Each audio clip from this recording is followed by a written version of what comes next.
The Dardanelles, Turkey's historic waterway, link between East and West, fought over centuries ago by ancient powers and in our own times by modern powers. Turkey, linchpin of Middle East strategy, with the Mediterranean on one side and Soviet Russia on the other. Turkey has cradled much of the history of mankind. Here ruled the Hittite kings 2,000 years before Christ. Here stood Troy, the city which fell to the subterfuge of the wooden horse. These are the ruins of the Temple of Diana, one of the 7 wonders of the world. Here stood the churches and palaces of the Byzantine Empire, twice sacked by the Crusaders and captured by the Ottoman Turks. The Turkey of old merged into the Turkey of today, the cosmopolitan Turkey the tourist knows.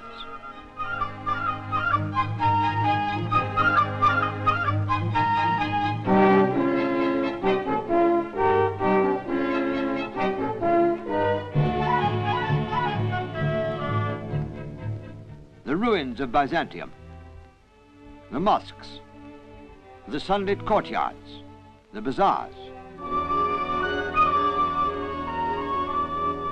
And then, what is perhaps the true heart of Turkey, the wide sweep of the Anatolian plains with its flocks and herds. The cornfields, the orchards and vineyards, the peasants, the fishermen, the shepherds. This is the Turkey in which Kemal Ataturk 30 years ago began his social and political revolution, one of the most remarkable the world has seen. In 1950, this revolution culminated in free elections fought principally between the People's Party, led by President İsmet İnönü, and the Democratic Party, whose strength lies in the new middle class.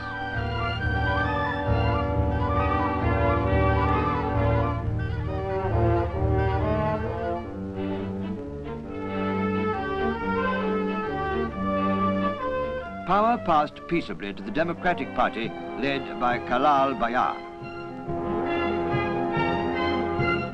Under the inspiration of Kemal, Turkey had made changes in 30 years more drastic in some ways than in the previous 700 years, notwithstanding that the rise and fall of the Ottoman Empire had been almost as spectacular as that of Rome.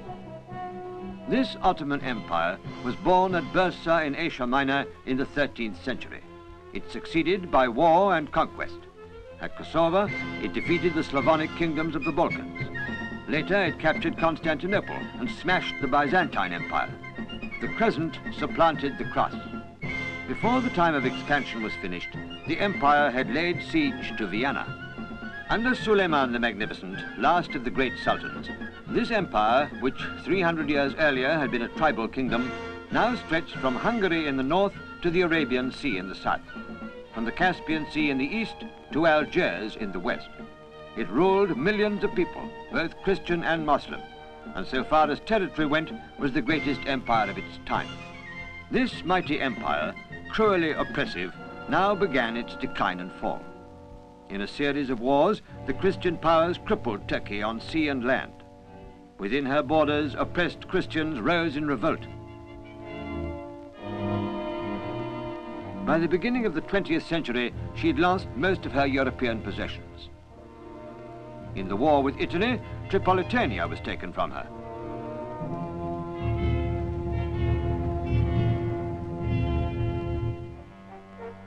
A coalition of the 4 Balkan kings defeated her on the eve of the First Great War. These defeats brought about a revolution inside Turkey. The revolt of the young Turks led by Enver Pasha against Abdul Hamid II. By 1914, 3 centuries after Suleiman, undermined by bad government and disastrous wars, Turkey had shrunk to this. But the young Turks were no wiser than the old Turks. They led their country into the Great War on the side of Germany against the might of the Allies.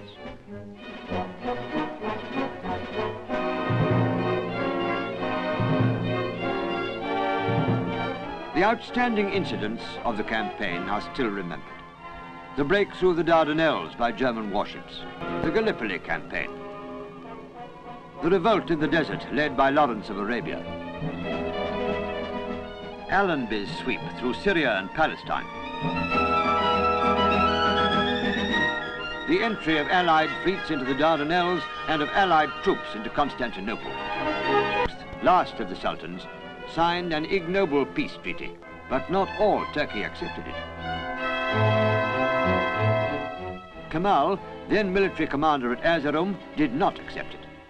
He raised a standard of revolt both against the Allies and the Sultan, and after a successful campaign known as the War of Independence, faced the Allied troops in Istanbul itself. The upshot was a new peace treaty negotiated by İnönü, Kemal's right-hand man, which gave the Turks better terms.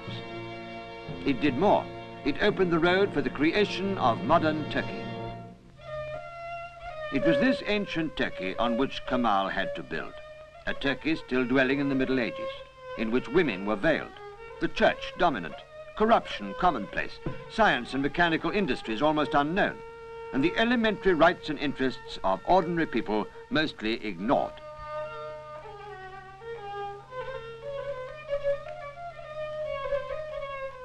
By contrast, Kemal's Turkey was to be, as he said, republican, nationalist, populist, state socialist, secular and reformist.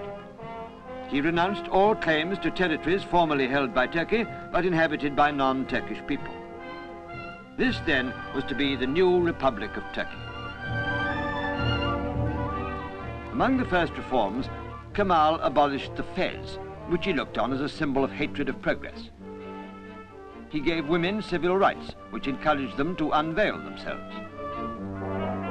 He abolished the Arabic script and introduced the Roman alphabet, himself acting as school teacher to his family, to officials, and later touring the country with a blackboard. He reformed the legal system and made all equal before the law. The Quranic law was replaced by the Swiss civil code. Courts are public and open. Women act now both as public prosecutors and defending counsel, even sometimes as judges. This an advance on most Western countries. He reformed the army.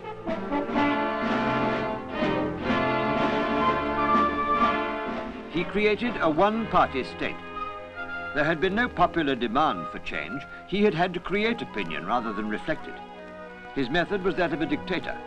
A dictator, he said, so that Turkey would never need another dictator. But his work was not completed when he died in 1938.